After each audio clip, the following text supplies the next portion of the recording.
حال میں رہے شام کو حضرت علی رضی اللہ عنہ نے دیکھا کہ ایک پردیسی مسافر ہے۔ مسافروں کی، غریبوں کی، پردیسیوں کی خبر گیری، ان کی ضرورتوں کا پورا کرنا ان حضرات کی گھٹی میں پڑا ہوا تھا، اس لیے آپ نے ان کو اپنے گھر لے آئے، میزبانی فرمائی، لیکن حضرت علی نے ان سے پوچھنے کی کوئی ضرورت محسوس نہ کی کہ یہ کون ہیں، کیوں آئے ہیں، کہاں کے مسافر ہیں۔ ابو ذر غفاری پر حضرت علی نے کچھ بھی ظاہر نہ کیا۔ صبح کو آپ یعنی حضرت علی پھر مسجد آ گئے اور دن بھر آپ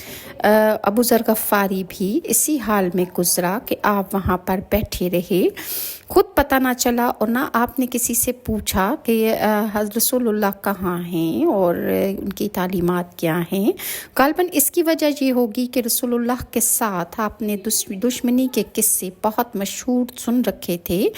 آپ کو اور آپ کے ملنے والوں کو ہر طرح کی تکلیفیں دی جاتی تھیں،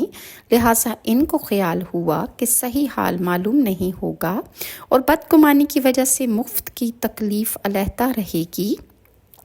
دوسرے دن شام کو بھی حضرت علی رضی اللہ عنہ کو خیال ہوا کہ پردیسی مسافر ہے، بظاہر جس غرض کے لیے آیا ہے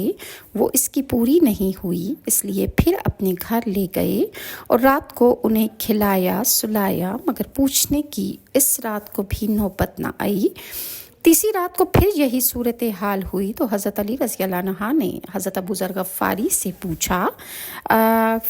کہ تم کس کام کے لیے یہاں مکہ میں آئے ہو، تمہاری غرض کیا ہے؟ تو حضرت ابو ذر غفاری نے پہلے ان کو قسم اور عہد و پیمان دیے اس بات کے کہ وہ صحیح بتائیں، اس کے بعد اپنی غرض بتلائی۔ حضرت علی رضی اللہ عنہ نے فرمایا کہ وہ بے شک اللہ کے رسول ہیں اور میں تم کو صبح جب جاؤں گا تو تم میرے ساتھ چلنا، جب میں وہاں تمہیں پہنچا دوں گا، لیکن مخالفت کا زور ہے، اس لیے راستے میں اگر مجھے کوئی شخص ایسا ملا کہ جس سے میرے ساتھ چلنے کی وجہ سے تم پر کوئی خطرہ لاحق ہو تو میں پیشاب کے بہانے چلا جاؤں گا یا اپنا میں جوتا درست کرنے لگ جاؤں گا، لہٰذا تم سیدھے چلتے جانا، میرے ساتھ نہ چلنا، نہ میرے ساتھ تم وہاں پر رکنا جس کی وجہ سے تمہارا اور میرا ساتھ معلوم ہو، یعنی کوئی یہ جان نہ سکے کہ تم میرے ساتھ چل رہے ہو، میں اپنے کسی نہ کسی کام میں لگ جاؤں گا تو تم سیدھے چلتے جانا۔